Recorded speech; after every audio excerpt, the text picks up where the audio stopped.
Assalamualaikum warahmatullahi wabarakatuh, Ustadz. Waalaikumsalam warahmatullahi wabarakatuh.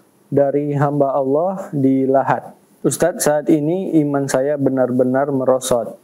Kiat-kiat apa sajakah yang harus saya lakukan? Barakallahu fikum. Sering sekali kaum muslimin bertanya kepada kita tentang iman yang futur, iman yang merosot, iman yang melemah dan jauh berkurang.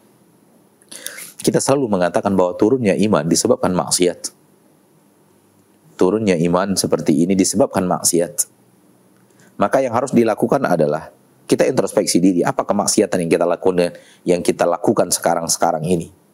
Apa sebuah maksiat yang telah membuat kita turun keimanan seperti yang ditanyakan? Insya Allah akan ketemu. Kalau kita jujur di dalam menilai diri kita, jujur di dalam introspeksi diri kita akan menemukan. Mungkin datangnya dari pintu mata, mungkin datangnya dari pintu harta, mungkin datangnya dari pintu keluarga. Ada hal-hal yang bersifat maksiat yang kita lakukan, dan maksiat itulah yang telah mempengaruhi iman kita sehingga dia turun. Ini yang kita tahu dari para ulama. Ketika para ulama berbicara tentang iman, ya, yazidu bil ta'ah, iman itu akan bertambah manakala kita melakukan ketaatan. Wa yanqusu bil ma'siyah, dan dia akan berkurang manakala terjadi maksiat. Iman bertambah dengan ketaatan dan berkurang dengan kemaksiatan. Sekarang Anda bertanya kepadaku, iman saya sedang kurang, Ustaz. Ada maksiat terjadi. Ada maksiat yang terjadi pada diri kita, membuat iman itu turun. Tugas kita cari maksiat itu apa dan berhenti. Tugas kita cari maksiat itu apa dan berhenti. Selagi kita tidak berhenti dari maksiat itu, jangan pernah bertanya bagaimana cara menaikkan iman saya lagi. Berhenti dulu dari maksiat itu. Putuskan hubungan antara kita dengan maksiat tersebut. Harus semangat untuk kalau ingin semangat mengembalikan iman, semangat untuk berhenti dari maksiat. Jangan katakan susah, Ustaz. Jangan katakan lingkungan tidak mendukung, Ustaz. Jangan katakan teman. Ketika seorang benar-benar di dalam hatinya ingin kembali kepada Allah Tabaraka wa Ta'ala, kondisi para sahabat lebih parah daripada kita. Para sahabat Nabi SAW ketika mengikrarkan iman lebih parah daripada kita kondisi masyarakatnya. Namun mereka membuktikan kepada kita bahwa syariat Allah itu bisa mereka amalkan, bisa mereka lakukan. Memang tantangannya berat, akan tetapi bukan mustahil. Memang harus ada hal yang berat yang harus dijalani, tapi bukan berarti manusia tidak mampu untuk itu. Ya, oleh karena itu berhenti dari maksiat itu.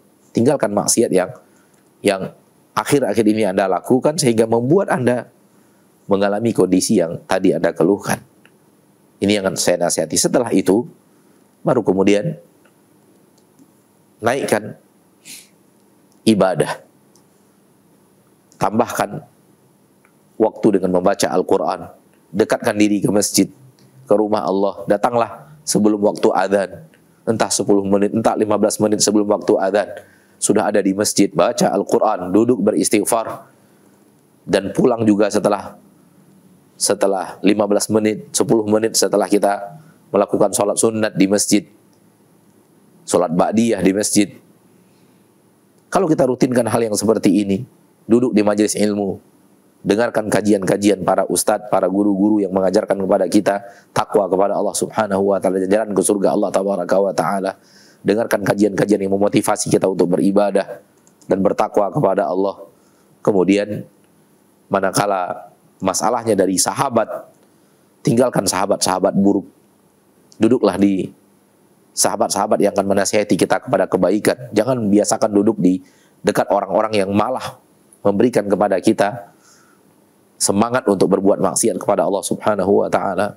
Qurana usu, sahabat-sahabat buruk sering sekali menjadi penghalang manusia untuk berjalan di atas jalan yang diridhoi dan dicintai oleh Allah Subhanahu wa Ta'ala.